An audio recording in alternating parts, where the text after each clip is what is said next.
To actually do this. She's come a long way and I'm just really proud of her. So it's a pleasure to do this event this evening. Una natin nakilala si Mika as a singer and social media personality with her viral song covers and vlogs na talaga namang limpak the views ang garner niya across all platforms.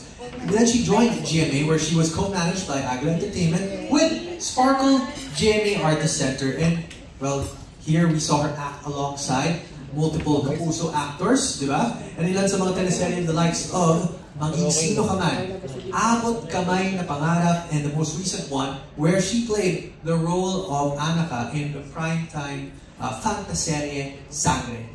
Pumasok siya siyempre sa bahay ni Kuya as one of the controversial na ka-Beyblade ng Pampanga, where, I think we can all agree on this, she won the hearts of the nation. More importantly, she won the competition with her final duo, Brent Manalo, who I think could not be here tonight. But as they say, the rest was history. So Mika is on her way to superstardom, and I think, no, it's on the card, but even if it's not here, I believe that phrase. I think that she really is on her way to superstardom with a highly anticipated debut album coming out very soon under Star Music and upcoming TV and film projects. And today, a very unique and rare milestone that not artists normally do, but it is an achievement that she's unlocked, and we're all here this evening for that. So guys, I won't keep you waiting. Please, before we call her in, let's direct line of sight for a little quick AVP here in the front. Thank you.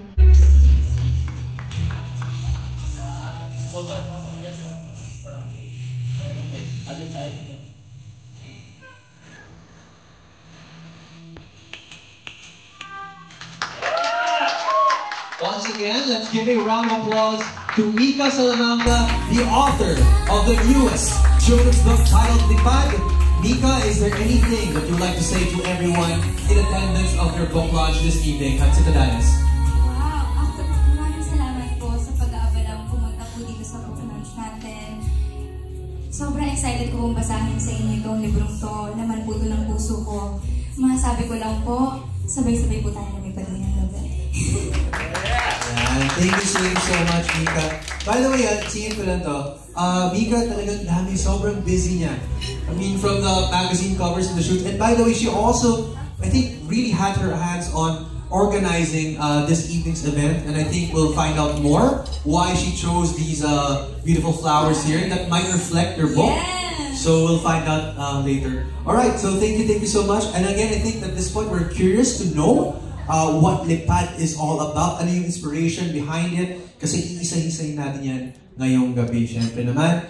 And now, we'll do that by formally unveiling the book cover. So may pa-book cover tayo ba dyan, sir, right? Okay. Alright, Mika, please do the honors in 3, 2, 1.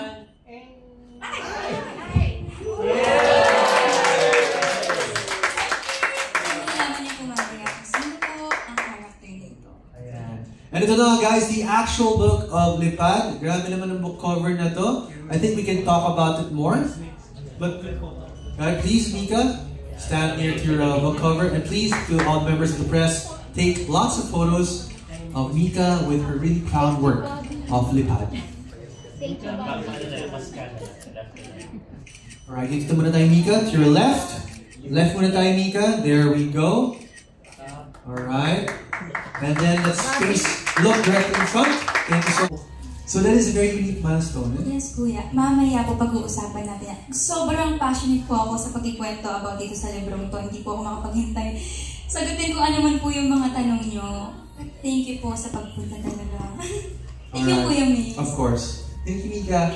Now, at this point, it's time na syempre pasukin na natin ang mundong nilikha ni Mika bilang isang manulat at kilalanin ang diwatang si Mahika. So, ladies and gentlemen, let's hold on to our copies of the book.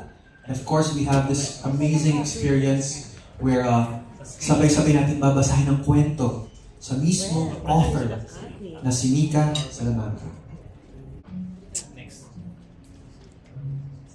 Sa bawat bulaklak sa hardin ni Lola ay mayroong mga diwatang napakaganda na mga pakpak. Ngunit bakit tila may isang kapansin-pansing diwata na hindi lumilipad? Isang bulaklak ng rosas, si Mahika ay humugot ng hininga. Napakaliit ng mga pakpak ko. Mahiyang sambit ito. Hindi mo gustong maglaho. Gusto mo lamang na may makikita sa'yo at hindi mo gustong maglaho. Gusto mo lamang na may makakita sa'yo at magsisimula yun sa'yo. Ano ang iyong pangalan? Tanong ni Mahika.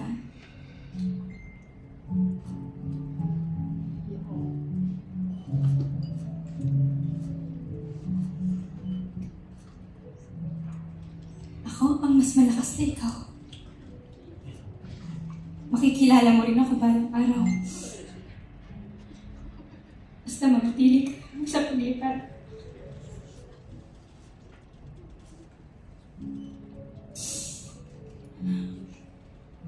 Simula nung araw na iyon, naintindihan ni Mahika na hindi siya nag-iisa.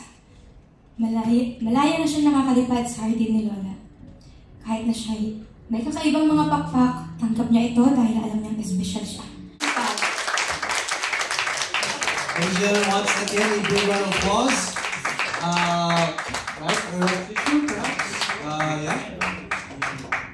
Thank you so much. Ano ba sabi ko? Napakaganda ng mensahe mo. I think it's about acceptance and the little things that make us unique. It's not something that we should be afraid of. We should in fact celebrate. I think yung nabubulat ko sa kwentong to, celebrate that little difference inside of each and every single one of us. You want to add something to that? Super tama po yung sinabi niyo. Ito po, sobrang close po niya sa heart ko kasi ang Mahika or si Mahika ay ako po. Kaya, gusto ko pong magtanong muna po kayo para po masagot ko. Para po, sorry po. It's okay. Emotional tayo tayo. Sobrang emotional. Oy! Tsaka meron ka yung binanggit ng isang linya na yun. Yung sabi ko, okay, ito yung talagang nagre-reflect ng buong pagkatao mo nung sinulat mo to. Yung may chunk ka na binasa eh. Yung sa dulo. Yung second to the last page or third to the last page. Kaya makikila ka pag pinapagod. So guys, this is indeed, yes, it's about empowering yourself at talagang malayo yung mararating natin sa buhay at maabot natin sa buhay kasi liliparin tayo ng ating little Mahika in each and every single one of us. And look at her right now. I mean, Mika, I think, is a perfect example of that idea na talagang ang layo ng mararating mo. Hindi mo alam sa kaliliparan, kumbaga. Now, welcome. Now, let's formally open the floor for your questions. We have, I think, a mic will be going around. Yes, we do. Please introduce yourself and then you may ask your question to our lovely author, Mika, here. Alright? Just please raise your hand and the mic will go. Okay? Hi Mika, congratulations. Let me just say, ang ganda pa ng boses mo pagbasa niyo. Parang gusto na namin matulog. Emotional pa yan, ha? Yeah. Pero take us through the process. Nasulat mo yung book before ka pa pumasok sa DB house or? Actually, lagi po kasi talaga ako nagsusulat before pa kasi it's one of my outlet nung bata pa po ako. So yung mga stories ko po, sinisend ko lang po sa nanay ko, sa ate ko, sa family ko. This one naman po, may idea na po before pa pumasok ng PBB. Pero yung sinulat ko po siya actually sa car. And pag nagsusulat po kasi ako, binibase ko po siya sa experience ko po or sa nakikita ko po sa paligid ko. So nag-start po akong magsulat nung bata ako, more about sa school po. Kasi yung experience ko po sa mga kaklase ko or experience ng mga kaklase ko sa kapwa kaklase ko. Bakit pala children's book yung approach? Children's book po, actually, ang ganda po ng tanong niya. Thank you po. I could easily write a book para po sa generation ko or age group ko po. Pero sinulat ko po, papili ko po yung para sa mga bata. Kasi po, pagka tumutulong po ako sa mga bata, lagi po akong pinapatayo sa harap, lagi akong pinapa-mensahe or pinapakanta. Ako po naisip ko na parang, ano ba yung something na matutulong ko sa mga bata? I mean, pag kumakanta po ako, nag-i-smile sila, masaya sila. Pero ano ba yung something na pwede kong iwanan sa kanila na maaalala nila hanggang pagtanda, na kahit hindi na nila alam yung pangalan ko, kahit hindi na nila ako kilala, may dala sila galing sa akin. Doon ko po naisip na perfect yung children's book. Para pagka pumupunta ako sa, for example, bahay ampunan, meron po akong iiwanan sa kanila na babasahin po nila. Ayun, last question na lang for me. Kasi naging emotional na kanina in reading one of the lines. How much of Mahika is you in real life? Mahika is me. Ako po talaga siya. Ako po siya. Kabuuan po siya ng mga pinagdaanan ko simula pagkabata. Thank you. Thank you po. Thank you po. We have another question over there? Yes? Alright. Thank you. So a lot of it is about you talaga. Opo, kuya. Siyempre magawa tayo ng mga paghahalin tulad, mga metaphors para... Okay. Hi, Mika. Congratulations. What a really novel thing to do, no? Especially coming out of Bahay ni Kuya. Sabi nga ng host natin, we expect you to go into so many other things, but itong children's book is so unexpected, but it really is, I believe, so timely, you know. I just want your management group was very proud to say that it's not just the book, the actual writing that you really you personally handled, pero pati rin the illustrations. Tell us about that. Yan ba ang itsura talaga ni Mahika in your mind when you were writing the story? Yes po. Actually, si Ate Jewel po, yung gumuhit po nito. Kasama po kami hand in hand sa pag-iisipin siya kapag gusulat talaga. Actually, nung umpisa po, pinipilit ko po talaga. Ayaw ko siya ilabas na hindi ako yung guguhit.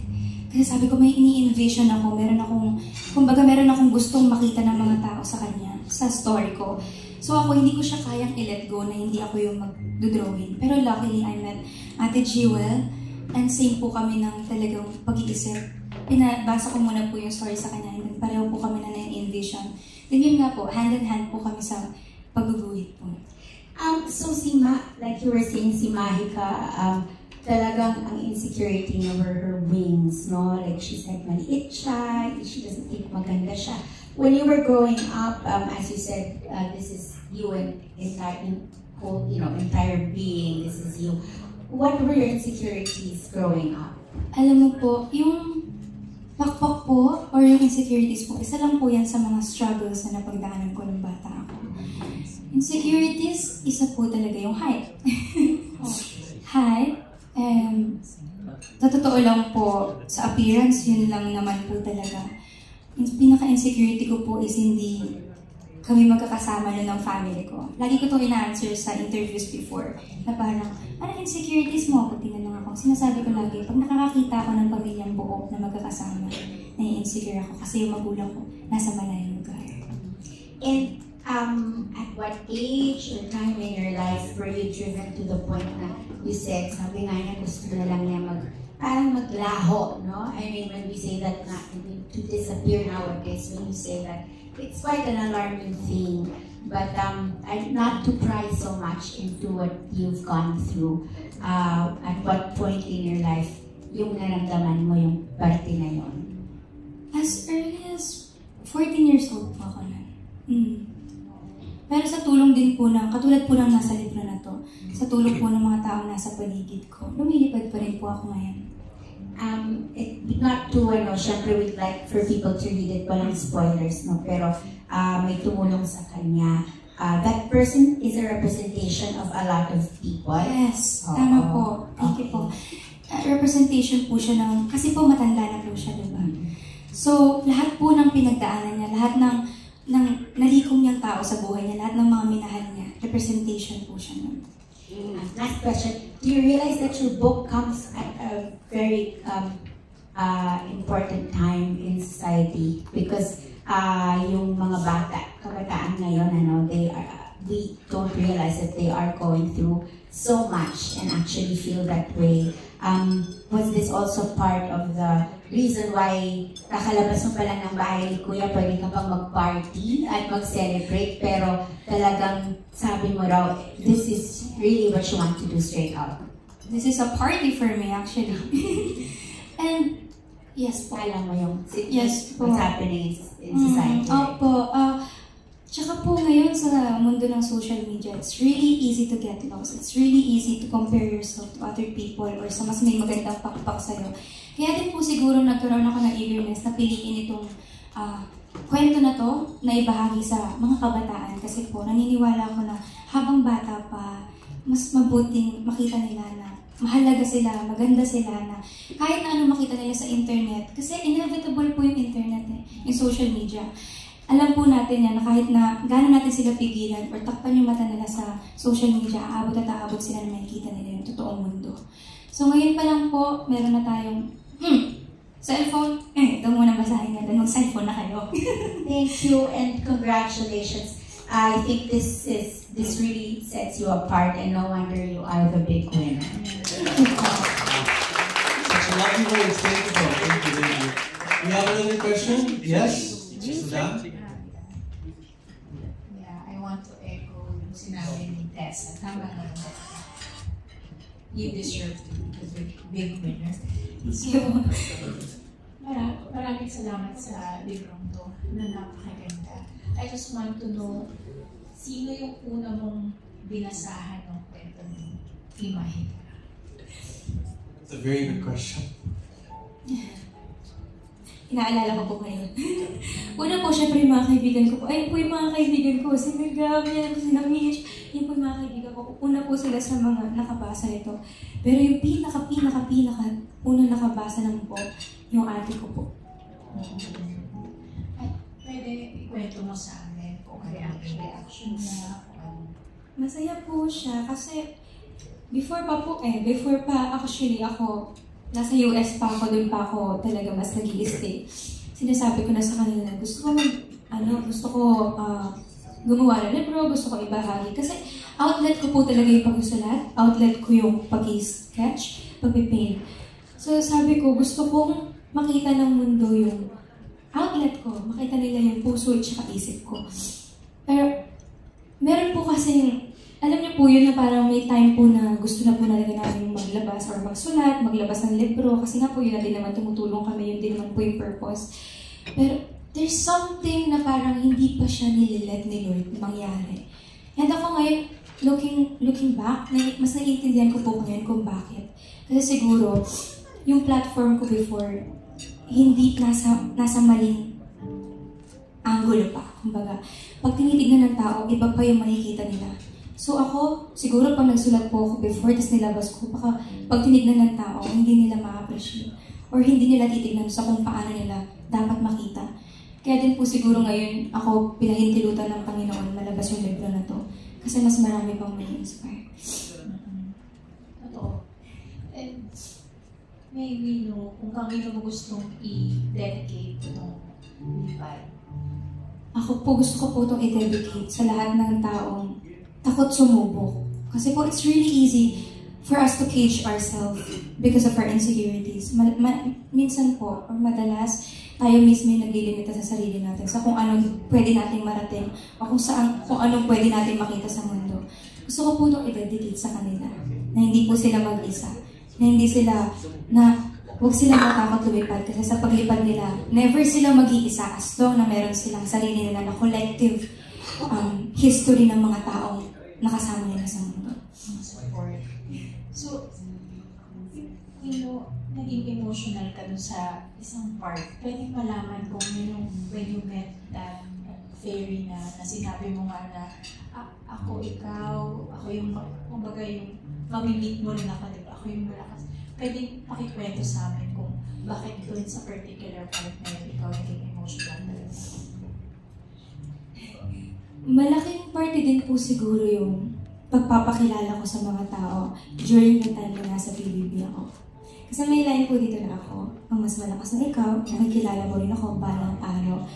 Kasi everyday po, for the past years, lagi kong hinihintay yan.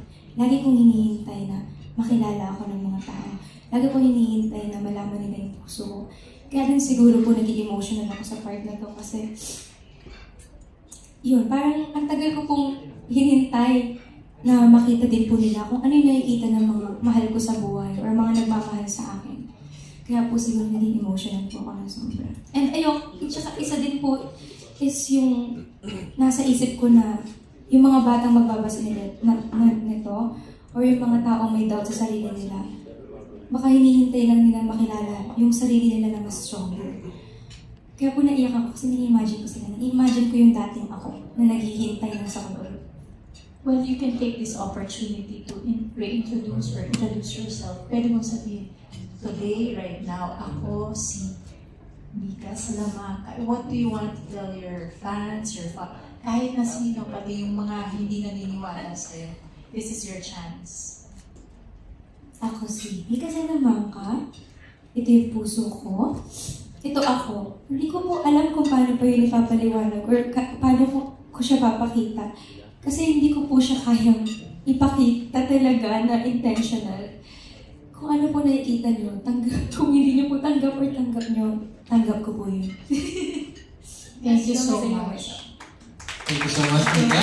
Well said. I think we have a question over here. Yes, and of course, our second MC in command, Jan. Talagang hindi mawala si Jan sa kahit anong crowd, no? Alright. Please, sa tangkad na yan, hard to get lost. Yes, sir, please, go ahead.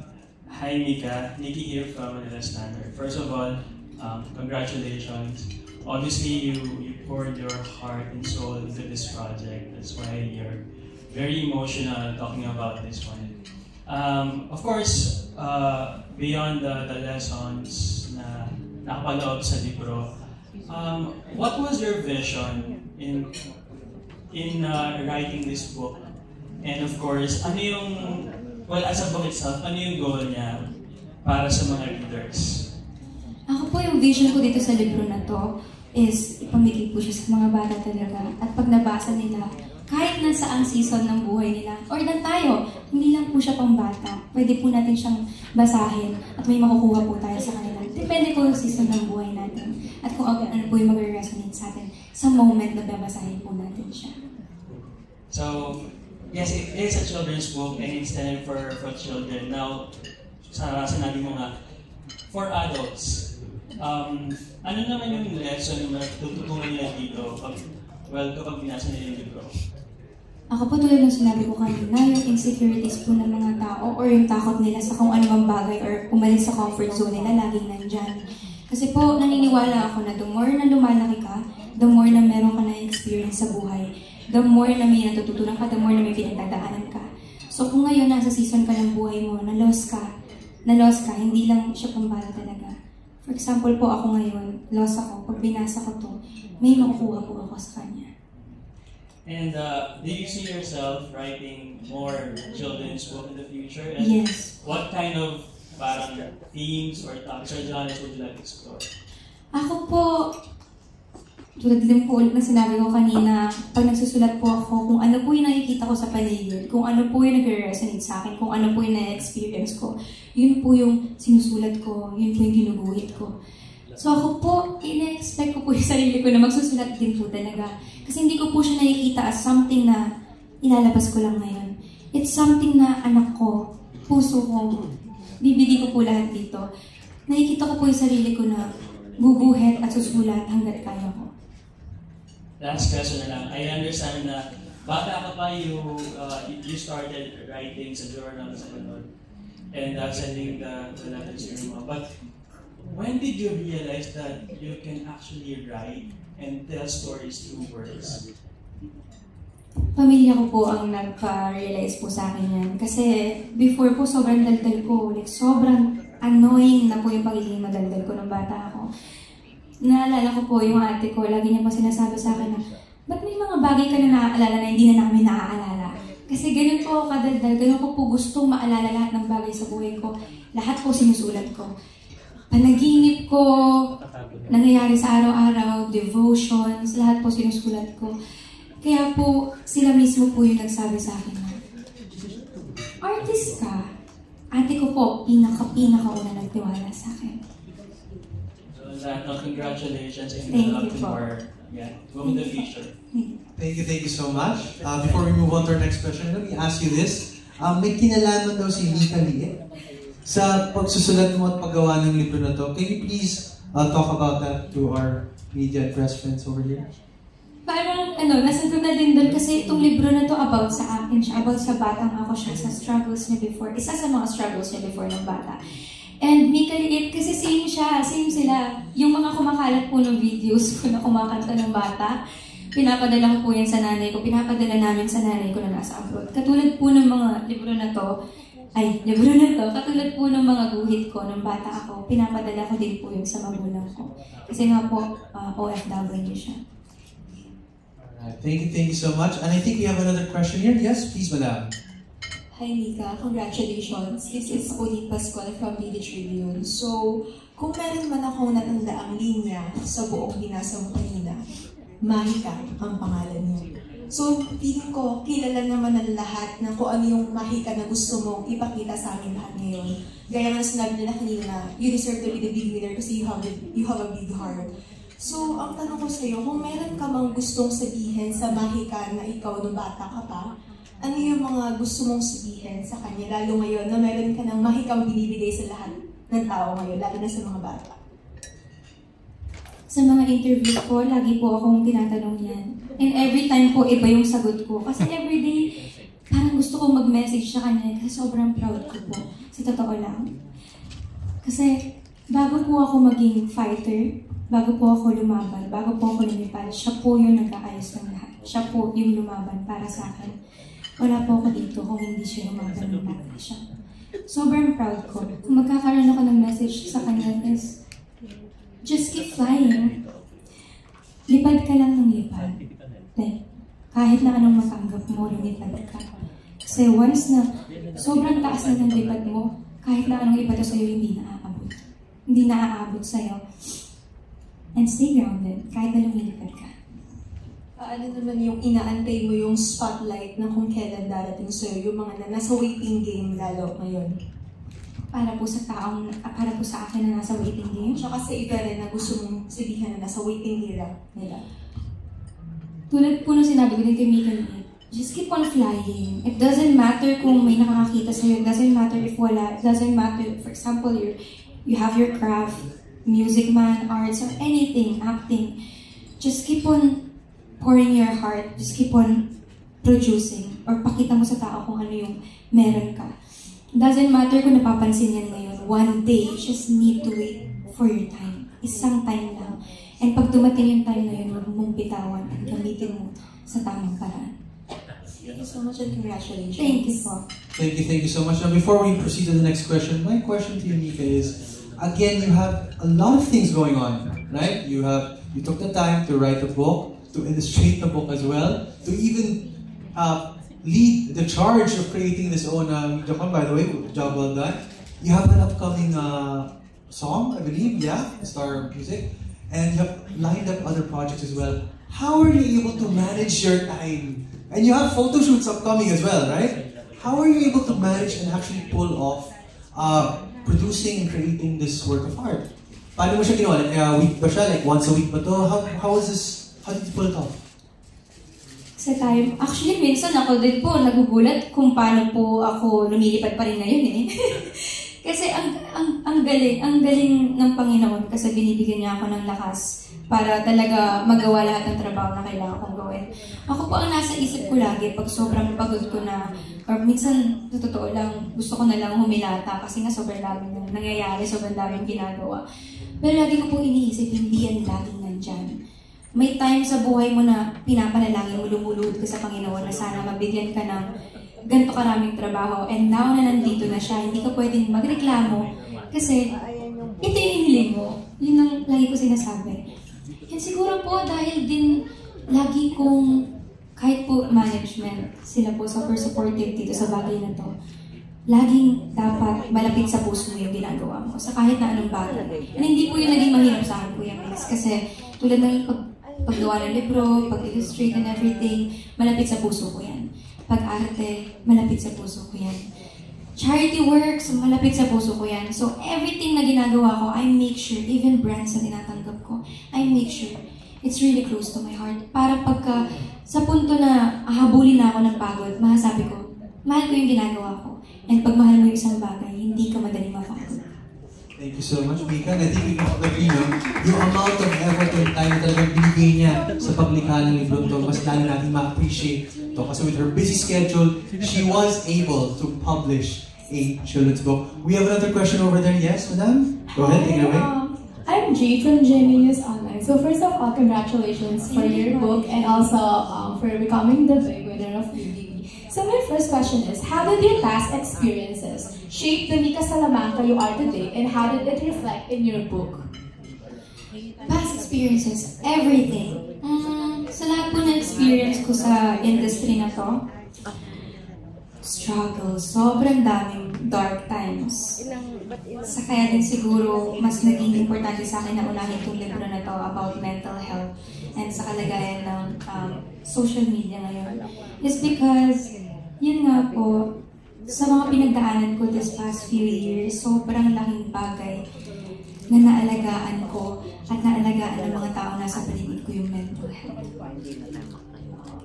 So, yung follow-up ko po is, how did it reflect in your book, yung mga past experiences mo? It reflects in a way na yung umikaliit dito, ang daming pinapakilaman, di ba? Kahit langgam, tinatanong niya naman, ikaw langgam, ano ulit dito? Kasi, parang yung past experiences ko, may mga na-experience ako na dahil ang daming napapato sa akin. Dahil ang daming nangyayari sa akin masama, gusto kong maghanap ng karamay. Gusto kong maghanap ng, itong bulaklak na to, ano ba problema mo? Parang gusto mong umanap ng, hindi lang ikaw yung miserable sa mundo. Kumbaga. And nalagay ko siya sa libro na to kasi may mga panahon na ganun tayo. Hindi lang ako, sana, hindi lang naman ako yun, di ba? Na parang pag may nangyayari sa atin na masama, gusto nating humanap ng karamay. Kasi gusto mo maisip na hindi ka nag-iisa. Kaya din siguro nilagay ko din yun sa libro na to para din maintindihan ng mga taong nasa lowest point ngayon na hindi sila mag-isa. So this is the last question. So bilang mahilig ka magsulat since nung bata ka, meron ka bang favorite book and author at bakit? Nung bata ako, actually, to be honest, wala po. Meron po akong mga nababasa, yung binibili po sa labas ng school. Yung mga ang alamat ng pineapple, ang alamat ng ganyan, ganun po yung mga binabasa ko. And isa din po yun sa naging reminder ko ngayon na nagsusulat ako na pagbata ka yung mga ganung storya. It's just fun. Fun siyang basahin. Na lagi ka nag-focus sa illustration, sa kung ano nakasulat or nakapaint dun sa libro. Tapos, pinya, ganun lang. Pero pag tumanda ka, pag naalala mo na may nabasa kang ganun, maaalala mo na, ito pala yung ibig sabihin ng alamat ng pinya. Ito pala yung ibig sabihin ng alamat ng anay. Kumbaga, kahit na bata ka pa, pag nabasa mo siya, pag tumanda ka, nagkaroon siya ng meaning sa'yo, maaalala mo. Thank you so much. Thank you so much for the lovely question. I think we can all agree na tama yung sinabi mo, no? Depende sa kung nasan ka sa buhay, doon ka makaka-relate sa kwento. Yeah, of course. So I'm sorry, we have another question, please? Yeah, hello. Ayun. Hello, Mika. Good evening. Kailan mo to simulang nasulat? And nagkaroon ba ng revision? Kasi syempre nagbago yung buhay mo ngayon. Nagkaroon ba ng revision bago ito nilabas? Sa totoo lang po, before, patulad po sinabi ko ulit kayo na natagal na po ako nagsusulat talaga. So minsan nagpipik-pik na lang po ako. Pero nung talaga pong nag-decide kami ng management na Kuya John, Ate Kat, gusto ko na po talagang ilabas yung mga libro ko. Gusto ko na po talaga maglabas ng libro. Pero sobrang iba po ng kwento nung una. So ngayon po, nung lumabas ako ng bahay na Kuya, mas may knowledge na po. Kasi po sa loob ng bahay, may mga time po doon na wala kayong ginagawa. Makakapag-isip ka po talaga. So yung mga libro po na nasulat ko before, minsan po, na pagbubulay-bulayan po ng utak ko na parang gusto kong ganito na lang pala yung mangyari sa libro. Parang ganito na lang po. Na-finalize po namin yung libro. Last month lang po talaga. And then up to, kahit po last week po ata, meron pa rin po kami mga revisions eh. Kasi po, lagi pong may idea na, baka pangit yung word na to, baka may mas maisip pa tayo na mas magandang salita para sa bata. And kung maalala ko, yung Firefly is a children's book na naging movie. Ikaw ba na-envision mo na itong Nepal is magiging movie soon? Ako po, Sa totoo lang, lahat po ng pwede ma-envision para sa libro to na i-envision ko po. Kasi po ayoko po siyang limitahan sa pagiging libro lang. If meron pong opportunity na magiging movie siya, or kahit short film lang, magiging sobrang saya po ako. And babalik ko po ulit sa Panginoon yun, kung ano pong plano niya. Pero ako po, opo, gusto ko po. May susunod pa ba dito? Meron po. Lagi po. Lagi po. Sanabi ko po yun na hanggat kaya ko magsulat, hanggat may puso pa ako sa pagsusulat, magsusulat po ako. Kasi simula bata po ako nagsusulat ako eh. It's just, I just need an outlet. Kailangan ko lang po talaga ng perfect time. Kailangan ko lang ng opportunity para malabas sila. Marami pa po sila. Pero kung may nakalingat, children's book pa rin. Children's book pa rin po. Thanks, Mika. Thank you po. Thank you. So actually, pwede tayo ma-surprise. So bigla ka na maglabas ng short film sa YouTube mo, di ba? Possible. So sa mga hindi pa rin subscribe na kayo. Diba? Alright, we have another question. Yes, sir. Hi, Mika. Congratulations to your new book.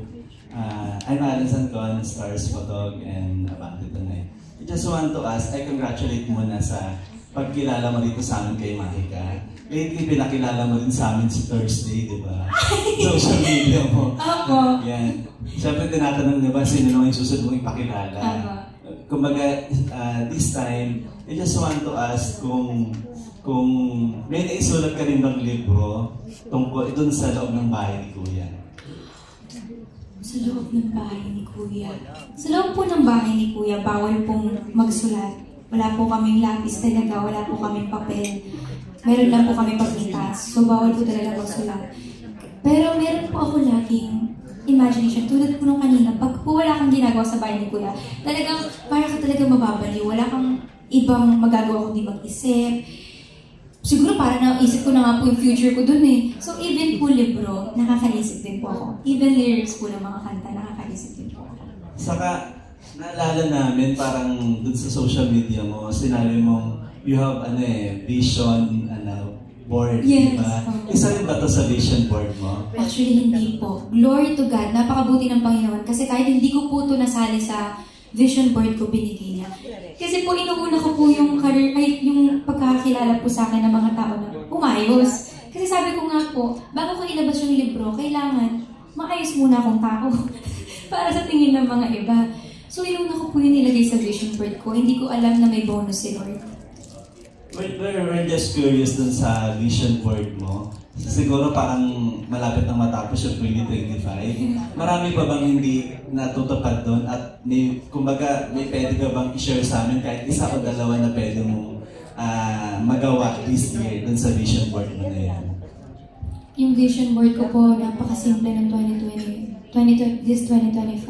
Ang hindi ko na lang po siguro nagagawa doon is yung shiny hair and clear skin. Kasi na nasa loob ako ng bahay ni Kuya, nag-break out ako at yung hair ko hindi pa humahaba talaga. Extensions lang po to. Yun na lang po ang hindi nagagawa sa vision board. Sorry po, pero yun na lang po talaga. The rest, nandun na po, nandito na po. Thank you, Lord. Last na lang ang my part. Tanungin ko lang, doon sa mga nakasama mo sa loob ng bahay ni Kuya, sino yung gustong-gusto mong unang bigyan itong libro mo na to at bakit? Lahat sila.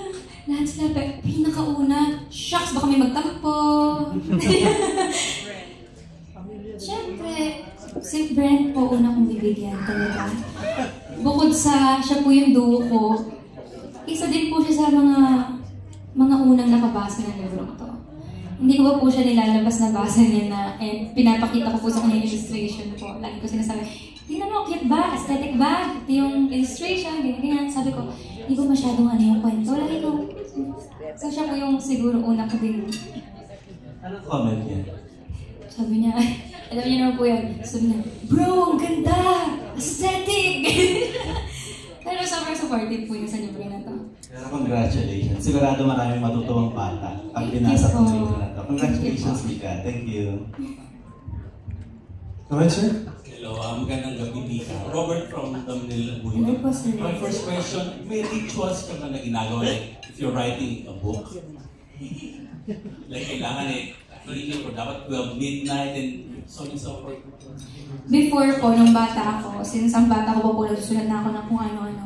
pag po may naisip ako, nag-click sa utak ko, kaya po lagi ako may notebook. Wait, kwento po ako. Sorry po. Minsan po sa school, pag na-school po ako, lagi akong umuwi ng may sulat sa kamay. Kasi pag meron po ako na-imagine, kesyo lyrics ng kanta, story, or imagination ko lang na ayaw kong makalimutan at gusto kong isulat, sinusulat ko muna po sa kamay ko para maalala ko talaga. Kasi para po pagka-uwi ko, makikita ko siya bago maghugas. Masusulat ko po talaga sa notebook ko. Okay. And then, pinost mo sa social media yung car mo, no? Ano yan? Regalo mo sarili for your achievement sa BBB? Actually, kasama po siya sa vision board ko. Pangarap ko po talaga siya ngayong taon. Pero actually po, nung lumabas na po ako ng bahay ni Kuya, nung naging busy na po, sabi ko, kailangan ko ba? Kasi hindi naman po ako big sa cars. Kahit na sinasabi ko po na parang it's too much na if gagastos ako ng malaki para sa sasakyan. Pero yung management ko po, sila din po yung nag-recommend sa akin na kailangan mo din naman. Kailangan mo ng sasakyan para pagka, for example, may shoot, ganyan, nakakapagpahinga ka. And totoo naman po, nung dumating po siya, nabili po namin siya, sobrang saya. It's a different kind of joy. Para po ma-resonate ko po siya, mabigyan ko po siya ng reason kung bakit ko siya binili. Sinasabi ko na lang po sa sarili ko, reward mo na yan sa'yo. Okay, last question. Ang dami mong endorsements, no? And then, but your parents are abroad, tama ba? Yes po. So how are you dealing with your finances? Like, who's taking care of finances? Like, dahil malayo sila eh. Ako po, yung parents ko po, ever since po, hindi po talaga sila nakikialam sa finances ko. Pero, ginagalit po nila ako. Like, simula po bata ako, nagtatrabaho na po ako eh. Nag-triple job po ako habang nag-aaral sa ibang bansa. Uso naman po kasi yun doon. Pero, kahit po nung time po na yun, for example po, magbibigay po ako sa parents ko, sila po yung nagagalit pa nagbibigay ako eh. So kahit even now, gusto ko magbigay sa kanila. Gusto ko silang patigilin sa pagtatrabaho, pero hindi po, ayaw po talaga nila. Like sila mismo yung nagsasabi na, ang gusto lang po nila sa akin, ayusin ko yung future ko, alagaan ko yung pera ko para sa future ko. Hindi ko daw po sila kailangan isipin. Yun po, lagi po nila akong inaalalayan sa paggamit ng tama sa pera, pero hindi po sila nahingilan. So, sino pumunta sa abroad, ikaw or silang pumunta dito sa Christmas or what are the plans? Lagi po silang umuwi sa Pilipinas for Christmas po. Not just for me, para din po sa lola ko, para din po sa pamilya pa po namin na natira dito sa Pilipinas. Minsan po umuwi din po ako doon pag Christmas, pero mas madalas po na mas gusto nilang umuwi. Congratulations, Miguel. Thank you po. Thank you so much. And then I think we have a question at the back. And then we have the lovely Jan Enriquez. Please wave. Thank you so much. Hey Jan, thank you. By the way, these two, Pat and Jan, of course, Boss Vic as well, behind there. We have to acknowledge Boss Vic Del Rosario over there. Supportive managers to our Mika here. So, okay, acknowledgement then. Alright, yes, madam, go ahead, take it away. Hi, Mika. I'm Rachel from Pep. Yes, so, Hi, Ms. Rachel. Ayun, my question is, can you recall yung moment, or siguro, just kahit isa lang na, you felt insecure, just like Mahika, or kung ano man yung pinagdadaan mo, you feel like you were at the lowest point in your life? Magbibigay na lang po ako ng isa sa maraming pagkakataon na naramdaman ko na ako si Mahika. Siguro po nung nag-migrate kami sa ibang bansa, isa din po yun sa mga moments na yun. Kasi, syempre, iba po yung lahi ko, nag-a-adjust pa po ako sa culture and stuff like that. So, ang dami ko pong pinagdaanan sa school namin from the past. So, siguro, isa din yun sa, kaya din diba, meron po dito sa story na to, na sinabi ni Mahika na ayokong mabasa kasi baka makita nila yung totoong kulay ng pakpak ko. Kasi, nagkaroon po ako ng time sa buhay ko na kahit gustong-gusto kong pumuti, gustong-gusto kong iba yung shape ng mata ko, iba yung gato. Kasi alam niyo po yun, may mga time po na gano'n, lalo na pag teenager ka. Siguro doon ko po nakuha yung part na kino-cover ni Mahika yung pakpak niya para mag-fit in sa tingin niya na tatanggapin ng ibang tao galing sa kanya. And then, paano mo na-overcome yun? Na-overcome ko po siya sa tulong din po ng pamilya ko din po. And syempre, the more na tumatanda po ako, the more na tinatanggap ko po kung ano lang po yung kaya ng katawan ko or kung ano lang po yung kaya kong ibigay. Siguro malaking tulong din po talaga yung pagmamahal ng pamilya ko sa akin. Kasi sila po yung napakalaking reminder ko na kahit na anong mangyari sa akin, kahit na sino ako, kahit na anong ipakita ko sa kanila, tatanggapin nila ako. Yes, last question. Ano yung, kasi nabanggit mo na before, no, OFW yung parents mo, na yung mom mo, na pinapadala mo sa kanya yung mga kung ano na sinusulat mo. Ano yung sinabi niya sa'yo nung nabasa na niya itong lipad? Itong lipad naman po, actually, nanay ko po, hindi ko pa po binabasa sa kanya to. Itong lipad, hindi pa po. Sa tatay at nanay ko po, tangi, hindi ko po binabasa.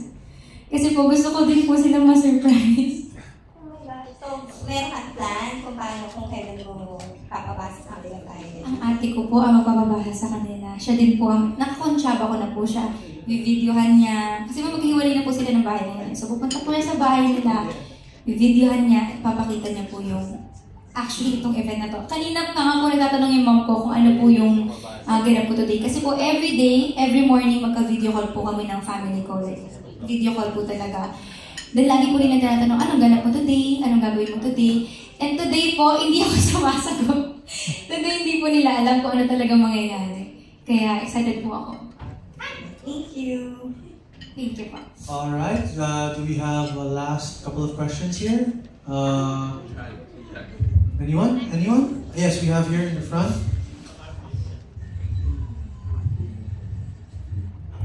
Hi, Mika.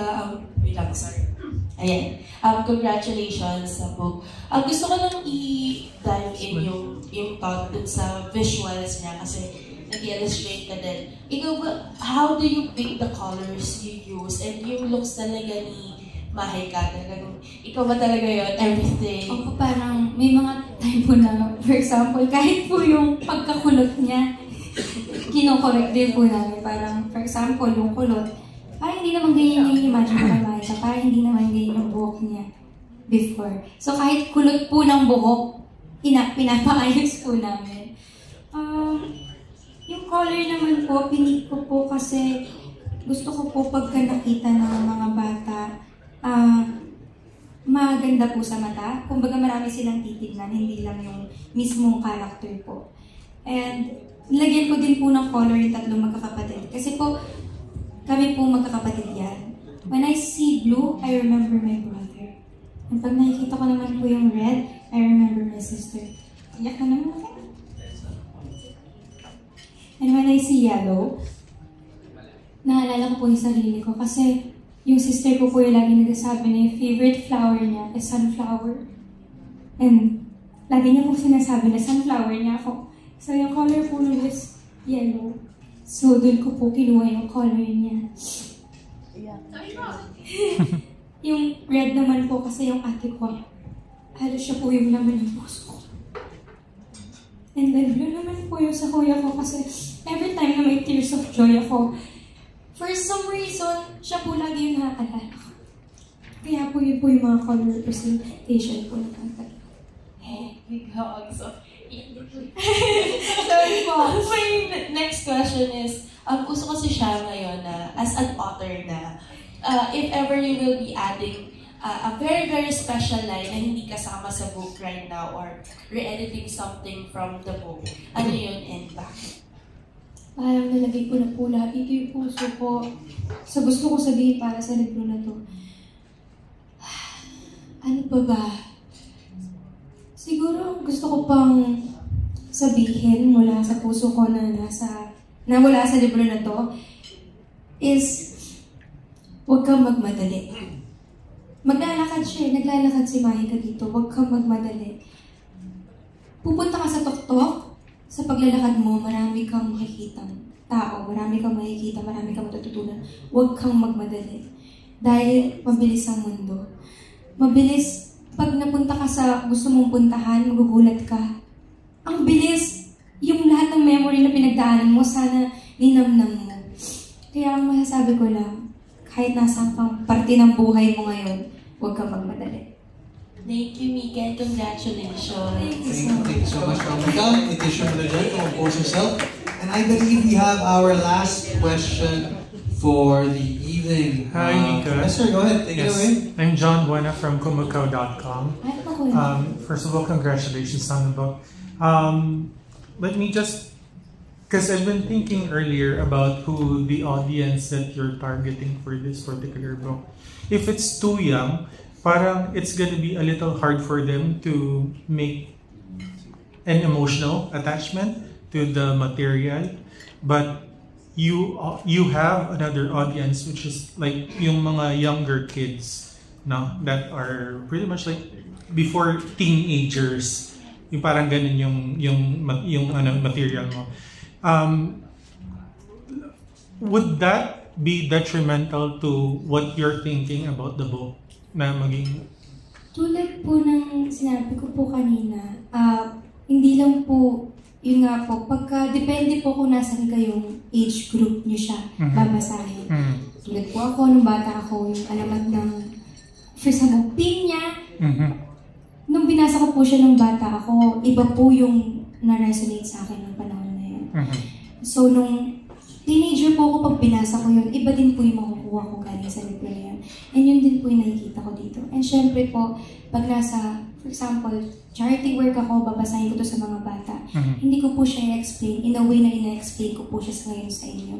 Syempre po, i-explain ko siya as kung paano po tingin ko kaya nilang tanggapin yung libro na to. Alright.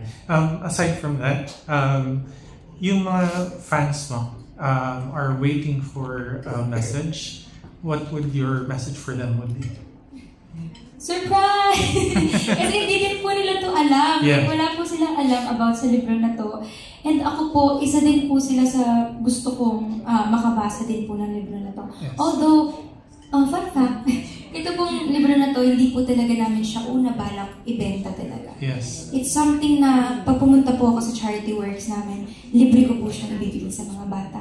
And then yung management po, yung mga manager ko po nag-suggest na, bakit hindi natin ibenta? Para like mas para mas wider yung audience na makabasa, hindi naman na maganda yung kwento. So yung management po talagang yung tatlo po nasa likod na kumakain yun. So, opo. So ako po, una syempre ayaw pumayag kasi yung vision ko dito, libre. Gusto ko siya ibigay sa mga bata ng libre.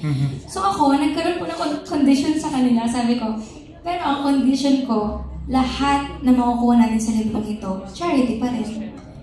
Ayun, pumayag naman sila. Alright, and can you maybe tell us where this book will be sold and how much is like the ballpark figure? Dahil nga po, hindi ako pinili, pero dahil nga po, management siya, hindi pa po namin pina-finalize. Pero makakaasa po kayo na hindi po siya magiging mahal. Hanggat kaya po namin siyang babaan para po maabot or mabili ng mga bata. Gagawin po namin. Okay, according to the literature, this will be sold on September 10 to 12? 10 to 12 naman po sa naman po Manila. Manila 10 to 14. Yes, Manila International Book Fair naman po. Nandun po ako. You'll be there. Yes. 2%. Oh, wow, that's nice. And people can take photos with you? Yes po. Pwede po Alright. silang pre-order doon, pwede po silang bumili. Yan. Pina-finalize na po yung final price. Okay. Thank you so much, dear. Thank you. Thank you po. Thank you so much. Ayan, ito pala yung ating details behind her. And I think kailangan din natin i-charge, naglagay ka ng price for the book. Kasi syempre, the more money you get, the more you can publish and create even more copies of the book. So by doing so, you can reach a wider audience than you intended target. Ladies and gentlemen, what can I say? I think we can all agree na hindi po ganun kadali sumulat, mag-illustrate, at mag-publish ng libro, lalo-lalo na kung ang pinanggagamitan mo ay personal na mga karanasan mo, mapapabuti man ito, o masalimuot, o kung ano pa man, it really takes guts. And I think with that, we can give a round of applause to our author here in front, Mika Salamanca. Ladies and gentlemen, that wraps up our Q&A. Thank you for your lovely questions, and thank you again, Mika, for answering. Once again, Litpad will make its official debut at the Manila International Book Fair 2025. The details are in front, where Mika will do a book reading session plus book signing for select participants. Limited copies of the book will be sold at the Paper Cat Books, the book's publisher and printer. Maraming salamat. Found in booth number 2-122, second floor, SMX Convention Center in Pasay from September 10 to 14. 14.